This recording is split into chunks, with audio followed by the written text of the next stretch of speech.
Mets hosting the D-backs, and the D-backs are plus 102 on the money line. The Mets are minus 120. The over-under, 7.5 runs.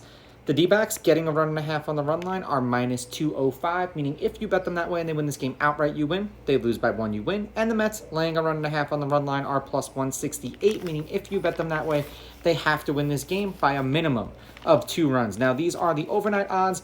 They're going to change the closer we get to first pitch tomorrow. Thank you for everyone who continues to join the Discord. I really do appreciate you guys. If you have not done so yet, please go to my website, rawsportstalk.com. Click on the memberships tab, the one that's $14.99. When you join that, you'll get an email with the link to my Discord. That comes with my best bets.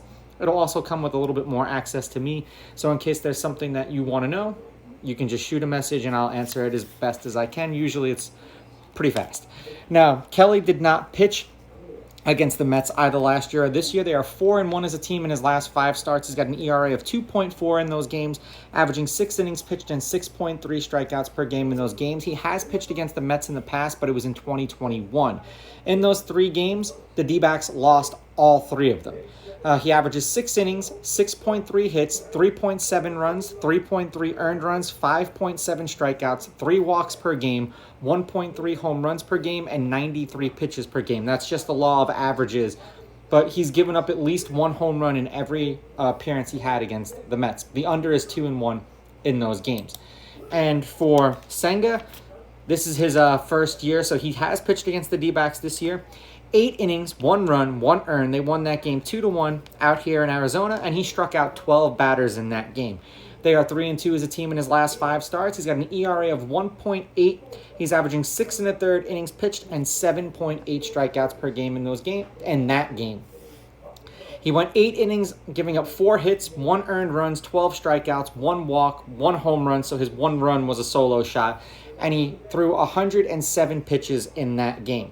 Now, head-to-head, the road team is 6-4, but the home team is on a 2-game winning streak. The Mets are on a 2-game winning streak.